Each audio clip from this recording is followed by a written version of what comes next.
Hello दोस्तों, स्वागत है आपका अपने यूट्यूब चैनल पर। तो भाई आज हम लेकर आए हैं जिनका भी भाई राजस्थान बोर्ड का और जो गणित का पेपर आपका किस तारीख को होगा, 30 मार्च को होगा शायद आपका पेपर है, जो गणित का मैथ का पेपर है।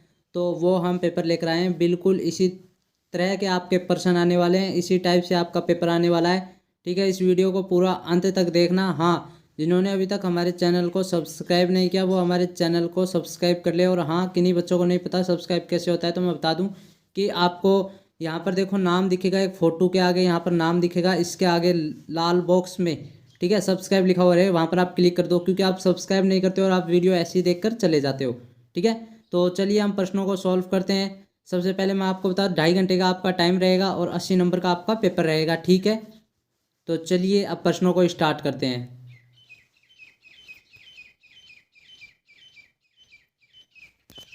सबसे पहला प्रश्न है भाई, 2/7 को यदि आप जीरो से गुना करोगे तो क्या आएगा। तो जीरो से गुना करोगे तो यहाँ पर क्या आएगा, जीरो आएगा। ठीक है, नेक्स्ट प्रश्न देखते हैं। नेक्स्ट प्रश्न दिया हुआ है 3x - 1 = 14 का बायां पक्ष कौन सा होगा। बायां पूछ रहा है, तो यहाँ पर देखो दो पक्ष होते हैं भाई, एक तो होता है बायां पक्ष, ठीक है, और बराबर दायां पक्ष। तो अब मुझे बताओ इसमें दायां बायां पक्ष कौन सा है। तो बायां पक्ष हो गया 3x - 1। ठीक है, तो ये इसका बायां।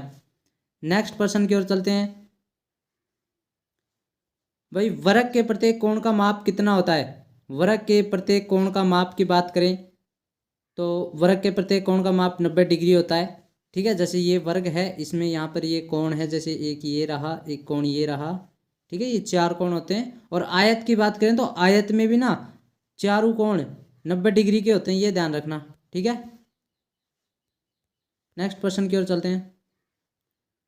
9 की पूर्ण वर्ग संख्या, वर्ग पूछ रहा है 9 का वर्ग, यानी कि 9 का वर्ग। 9 का वर्ग का क्या मतलब हो गया, 9 गुना 9। अब 9 को 9 से गुणा करोगे कितना आएगा भाई, 81 आ जाएगा। तो ऑप्शन नंबर डी बिल्कुल सही हो जाएगा।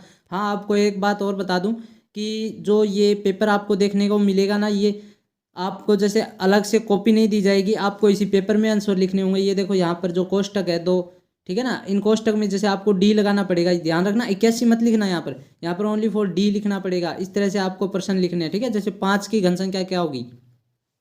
5 की घन का मतलब 5 की घात 3, जिसका मतलब होता है 5 गुणा 5 गुणा 5। अब इन तीनों को गुणा करो आपस में, कितना आएगा। ठीक है, जैसे 5 का 5 से गुणा किया तो 25 आ गया, फिर 25 का 5 से किया तो 125 आ गया। ऑप्शन नंबर सी, तो यहाँ पर सी लिखना पड़ेगा आपको। ठीक है ना, इन कोष्टकों के बीच में।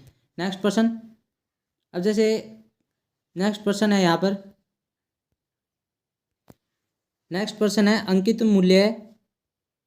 अंकित मूल्य माइनस विक्रय मूल्य बराबर क्या कहलाता है भाई। अंकित मूल्य का मतलब होता है कि जैसे आपने बिस्किट लिया तो उस बिस्किट पर जैसे 6 रुपये लिखे हुए होते हैं और वहाँ पर 5 रुपये का आपको बिस्कुट देते हैं। तो भाई आपको क्या दिया, 6 रुपये का बिस्कुट था पर आपको 5 का दे दिया, तो आपको उसने क्या दिया, डिस्काउंट दिया। डिस्काउंट यानी बट्टा। ठीक है ना, ऑप्शन नंबर ए लिखा जाएगा यहाँ पर। नेक्स्ट पर्सन की बात करें तो यहाँ पर जो नेक्स्ट पर्सन है देखो, एक पदीय बीजीय व्यंजक कौन सा है जिसमें एक पद हो ओनली फॉर, तो वो व्यंजक हो गया ऑप्शन नंबर ए। ठीक है, क्योंकि इसमें 2 पद हैं, इसमें भी 2 पद हैं, 3 हैं, इसमें भी 2 पद हैं, तो ऑप्शन नंबर ए बिल्कुल सही हो जाएगा। ठीक है, 0.00035 संख्या का मानक रूप क्या होगा। तो इस प्रश्न को आपको कैसे करना है, देखो जैसे यहाँ पर सबसे पहले तो आपको ऊपर 35 लिख लेना है। ठीक है, तो यहाँ पर ये देखो कि ये पॉइंट के बाद में कितनी संख्याएं हैं। पॉइंट के बाद में 2 4 6, इस जीरो को भी गिनना है। इन जीरो 4 बार जीरो है ना, इनको भी गिनना है और ये 2 संख्याएं गिनी है, 6 है। तो इसका मतलब नीचे 1 लिखकर 6 जीरो लगा देना। ठीक है, आपका ये प्रश्न सॉल्व हो जाएगा। अब देख लो यहाँ पर, और फिर यहाँ पर देखो एक पॉइंट लग रहा है 3.5, तो आप यहाँ से एक जीरो को काट दोगे ना तो यहाँ पर पॉइंट लग जाएगा। अब बताओ 10 की घात कितनी है, यहाँ पर 5।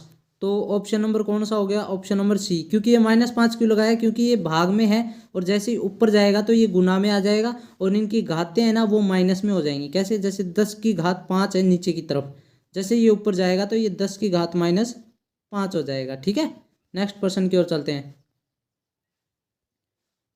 यहाँ पर एक प्रश्न दिया हुआ है -19/29 गुणा 19 -29 बराबर 1 में गुणन के अंतर्गत उपयोग किए गए गुणधर्म का नाम लिखिए।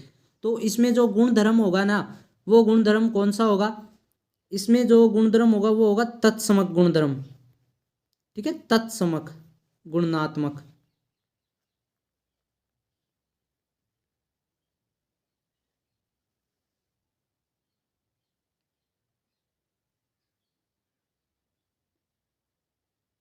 ये तत्समक नहीं होगा यहाँ पर होगा गुणात्मक ही, ओनली फॉर गुणात्मक व्युत्क्रम।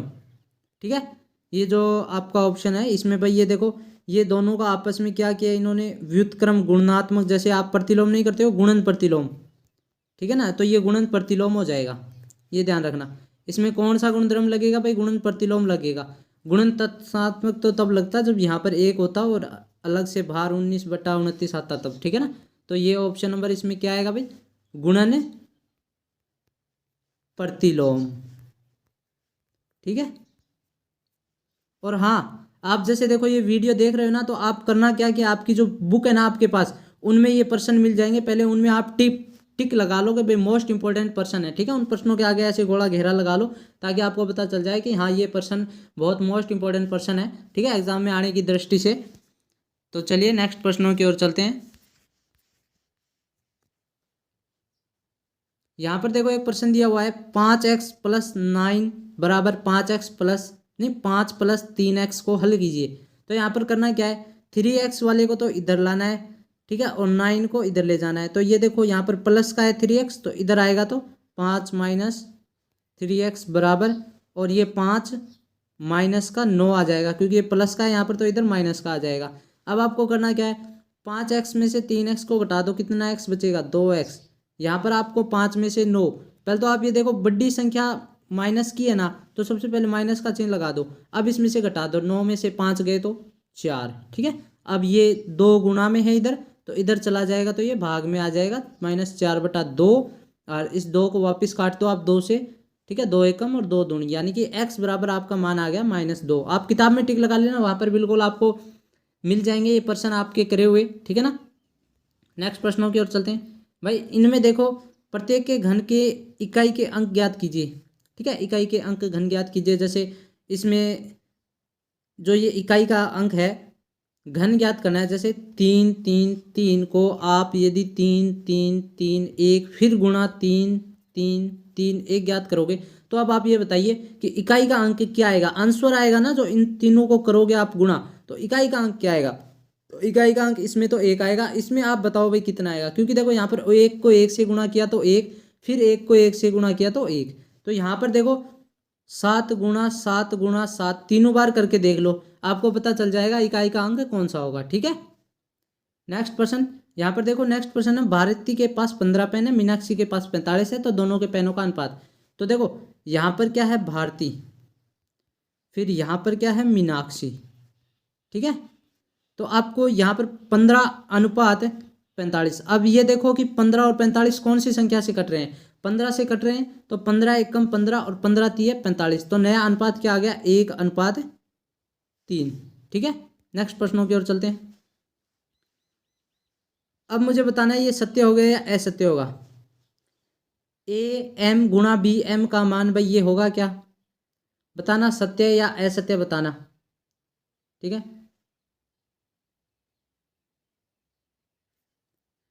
बिल्कुल, जैसे मैं कह रहा हूँ कि यहाँ पर 3 की घात 2 और 2 की घात 2 कितना हो गया? 3 दूनी। यहाँ पर तो देखो 3 तिये 9 और 2 दूनी 4, 9 चौक कितने हो गए? 36। लेकिन यहाँ पर देखो AB का गुणा किया, यानी कि 3 और 2 का गुणा किया, 6 की घात 2, तो 6 का 6 से गुणा करोगे तो कितना आएगा? 36। ठीक है, तो इस प्रकार ये सही हो जाएगा। नेक्स्ट प्रश्न है, 10 में आधार का मान 24 है क्या? नहीं भाई, 10 ही है आधार का मान। ठीक है, ये असत्य हो जाएगा। -5 की घात 4, ठीक है, गुणा -5 की घात -2 का मान माइनस घात -6 होगा क्या? बिल्कुल ये आपको बताना है, बिल्कुल भाई सत्य है, ये होगा। ये वाला बताओ, इसमें जो आपको दिया हुआ है 2 की घात 5 भाग 2 की घात -6 का मान 2 की घात 11 होता है। बिल्कुल ये सत्य है, 2 की घात 11 होता है, ये सही है। ठीक है, नेक्स्ट प्रश्नों की ओर चलते हैं। ये इंग्लिश मीडियम वालों के लिए, ठीक है। यहाँ पर देखो आपको एक चीज़ दी हुई है,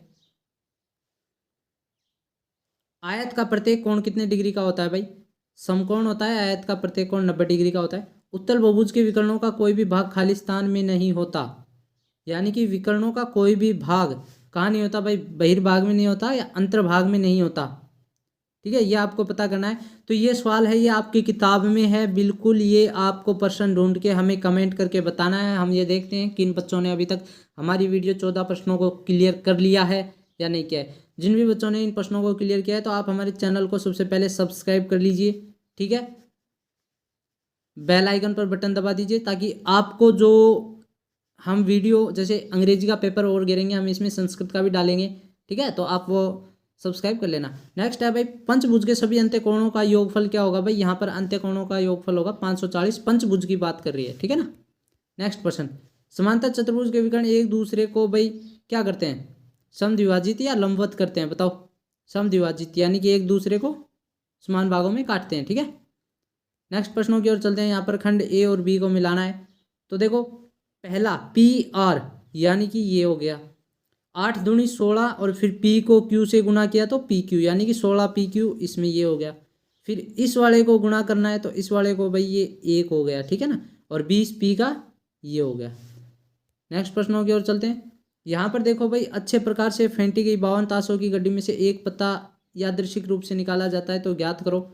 तो आपको ये प्रश्न आपकी किताब में मिल जाएंगे, ठीक है ना। जैसे एक काला बादशाह प्राप्त करने की, तो पहले ये देखो भाई कितने पत्ते हैं? 52। बादशाह कितने हैं भाई? 2 4 बादशाह हैं, पर वो काला बादशाह पूछ रहा है, यानी कि 2 लाल होते हैं और 2 काले होते हैं, तो यहाँ पर 2 लिख देना, ठीक है ना। इस प्रकार से 1/13। तो आप इन प्रश्नों को, आपकी किताब में ये प्रश्न है तो आप उनको देख लें, अच्छे से याद कर लें, क्योंकि अब ये बड़े प्रश्न है, इनको लिखाने में आपका बहुत टाइम, जैसे इसका वर्गमूल निकालना है भाई 9 0, ठीक है, 9 6 0 4 का अभाज्य गुणनखंड करना है ऐसे, ठीक है ना। आपको जब तक गुणा करते जाना है जब तक कि लास्ट में 1 न आ जाए, ठीक है ना, जब तक ही गुणा करना है। नेक्स्ट प्रश्नों की ओर चलते हैं। किसी समांतर चतुर्भुज के दो आसन कोणों का अनुपात ये है तो सभी कोणों की माप बतानी है, तो ये भी आपकी किताब में ये प्रश्न मिल जाएगा। और यदि आप कमेंट करके चाहते हो कि भाई ये वीडियो पूरा वीडियो बनाओ तो हम इसके उत्तर समेत आपकी वीडियो ला देंगे, ठीक है ना। तो आप हमारे चैनल को ज़रूर सब्सक्राइब करें। और हाँ, जो ये वीडियो जो उत्तर हैं वो हम सभी उत्तर है ना आपके बता देंगे, ठीक है ना, सभी उत्तर आपको बता देंगे, सभी उत्तर रिवाइज करा देंगे। यदि जैसे मैंने अब कहा कि 16 17 18 है जो मैंने आपको नहीं बताया, ये देखो आप यदि चाहते हो कि आप अपनी किताब में से कर लोगे, ठीक है, किताब में से कर लोगे तो ठीक है, नहीं कर सकते तो आप हमें कमेंट कर दीजिए, हम इन प्रश्नों को सेकंड वीडियो में आपके डाल देंगे, ठीक है ना। पूरे बिल्कुल एकदम ऐसे मैं पेन से नहीं लिखूंगा, आपको ऐसे मान लेना बिल्कुल राइटिंग टू राइटिंग, ऐसे इन लाइनों पर कैसे छापना है वो मैं आपको पेपर प्रश्न ला दूंगा, ठीक है ना। तो आप हमारे चैनल को ज़रूर सब्सक्राइब करें। और चलिए नेक्स्ट प्रश्न, और इन प्रश्नों को आप टिक लगा लेना, यदि आप कर सकते हो ना तो अपनी किताब में से टिक लगा लेना ताकि आप अच्छे से इन प्रश्नों को कर सको। यहाँ पर देखो ये प्रश्न है भाई 12,000 रुपये का 2 वर्ष के लिए ब्याज, ठीक है ना, ये अंतर ज्ञात करना है, ये भी आप करो। और यदि आपसे नहीं होता है तो हम इसको कर देंगे, ठीक है ना। ये एक किसान की पशुशाला में 20 पशुओं के 6 दिन का पर्याप्त भोजन है, तो ये भी कर लेना है। नेक्स्ट की बात करें तो यहाँ पर समीकरण है भाई, ये समीकरण भी आपको जैसे 3 का इससे गुणा कर लेना है, तो जैसे 3t - 9 बराबर 10t + 5, ठीक है ना। अब इनको जैसे 3t को इधर ले आओ और 5 को इधर ले आओ, या 10 को इधर ले आओ या 9 को इधर ले आओ। इसका कहने का मतलब है कि बराबर का चिन्ह है, एक तरफ तो टी वाले होने चाहिए और एक तरफ जिसमें टी नहीं लगा हुआ है वो होने चाहिए, ठीक है ना। तो आप किसी भी तरह से ला सकते हो। नेक्स्ट प्रश्नों की ओर चलते हैं। यहाँ पर देखो ये आपका पाई चार्ट है भाई, ठीक है ना, पाई चार्ट बनाना है आपको यहाँ पर। नेक्स्ट प्रश्नों की ओर चलते हैं। व्यंजकों के गुणनखंड, देखो 23वां प्रश्न, या तो व्यंजकों के गुणनखंड करो या दूसरा जो प्रश्न है उसमें भी आपको नेक्स्ट प्रश्न दिए हुए हैं, ठीक है। जैसे इसमें गुणनखंड सिंपल होते हैं, इसमें थोड़ा हार्ड हो जाएगा क्योंकि इसमें देखो भाग भी देना पड़ेगा, गुणनखंड भी करना पड़ेगा। नेक्स्ट प्रश्नों की ओर, और ये 24वां प्रश्न है, इसमें भी आपका अथवा वाला है, ठीक है ना। या तो आप ये दोनों करो या इसके बाद में एक तो ये ऊपर हो गया और एक नीचे हो गया, ठीक है। और नेक्स्ट प्रश्नों की ओर चलते हैं। ये 25वां भी आपका भाई आलेख बनाना है, आंकड़ों को जो आलेख बनाना है, ठीक है ना। और ये आपका लास्ट प्रश्न था, शायद ये प्रश्न आपके पूरे हो चुके हैं। यहाँ पर लास्ट को आपका एक ग्राफ मिलेगा, ठीक है। तो अब के लिए धन्यवाद, मिलते हैं अपनी नेक्स्ट वीडियो में। और जिन भी बच्चों ने अभी तक हमारे चैनल को सब्सक्राइब नहीं किया वो हमारे चैनल को ज़रूर सब्सक्राइब कर लेवें, ठीक है। मिलते हैं अब नेक्स्ट वीडियो में।